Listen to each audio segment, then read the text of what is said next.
papel de tipo de staatssecretaris, o mínimo minister, pero se olha na 2017 era uma forma como a Bíblia aqui de cerca, só ex-ministro Romero tá tinha Ed Bris cerca, Xiomara Maduro, Nilo Swan,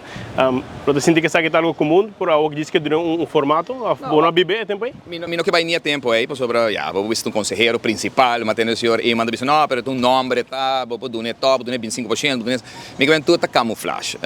Nós como PPA e a base da minha experiência, nós temos nosso programa de governação, que a mim não também crítica a ideia de staatssecretário, mas staatssecretário está, ora nós sabemos que proporciona de baixa quantidade de ministros entre 5 e 7. Entre 5 e 7 bota baixa quantidade de ministros, anterior e ministro não tem carteira não mais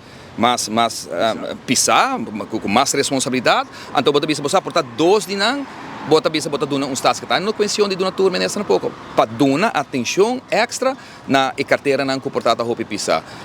Pero ora bota para de 7 ministros, enquanto o país que agora governado em tempo de Henny Eman, me tava conselheiro, em tempo de Nelo do Berro, então 7 ministros nós manejar o país que tremendamente bom. Gabinete Eman 1 a operar com 7 ministros e tal tem meu governo que tal tem. E a gabinete e mandou só para 9 ministros, nós tudo claro tem problema na cabine com o governo aí que não, a mim tá quer que